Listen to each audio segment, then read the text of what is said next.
देखिए, आपने बहुत रेलेवेंट क्वेश्चन रेज़ किया है।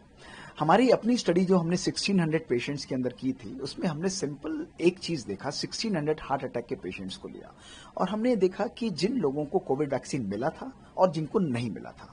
अगर कोविड वैक्सीन मिला होता तो नेचुरली कोविड वैक्सीन की वजह से हार्ट अटैक की क्लस्टरिंग होनी चाहिए थी, सडन डेथ्स की क्लस्टरिंग होनी चाहिए थी, सडनली उसका एक इनफ्लो हमारे पास आना चाहिए था।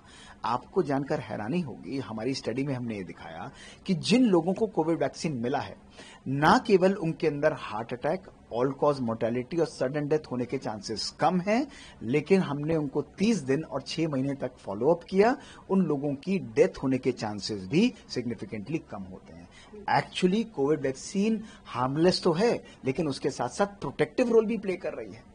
और ये स्टडी केवल हमारी ही नहीं है, आईसीएमआर में इसने इस चीज को वैलिडेट किया, इस पे बड़ी स्टडीज मल्टीपल हॉस्पिटल्स में की। कोरियन स्टडी जो 2 लाख पेशेंट से ऊपर है, उसके अंदर इस चीज को सेम रेप्लिकेट किया गया कि मेजर एडवर्स कार्डियक इवेंट्स कम है कोविड वैक्सीन की वजह से। और तीसरा, यूएस कोविड कोलैबोरेशन जो 1 लाख से ज्यादा पेशेंट्स थे, उन्होंने भी सिमिलर रिजल्ट्स को रिप्लिकेट किया। और हमारी स्टडी में हमने कोविड वैक्सीन के दोनों वैक्सीन को लिया था, कोवैक्सीन और कोविशील्ड, दोनों के लिए सिमिलर इफेक्ट दिखाया गया। तो एक्चुअली ये एक प्रकार से देखा जाए एक सडन हाइप है। और आप प्रैक्टिकली भी देखिए ना, अगर कहीं पर भी कोई चीज बढ़ेगी, एक वैक्सीन हमने पूरे भारतवर्ष में दिया है तो क्या होगा, उसकी क्लस्टरिंग होगी, सब जगह सडन डेथ, अलग अलग हॉस्पिटल से मल्टीपल इवेंट्स रिपोर्ट होंगे जो सिग्निफिकेंटली ज्यादा होंगे। पिछले 5 साल में ऐसा कुछ भी नहीं है।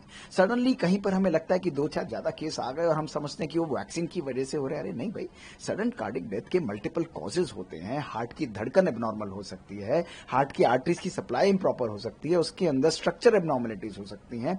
हम उन कारणों को छोड़ के इसके हम पीछे पड़ रहे हैं। I think this really has to be think over. इसके लिए हमें we have to take it with a pinch of salt. तो मैं नहीं समझता हूं आज की हमारी एविडेंस, साइंटिफिक एविडेंस किसी भी लेवल पर इस चीज को शो करती है, प्रूव करती है। इनफैक्ट मैं कहूंगा साइंटिफिक एविडेंस इसको रिफ्यूट करती है कि कोविड वैक्सीन हमारी सडन डेथ के लिए रिस्पॉन्सिबल है।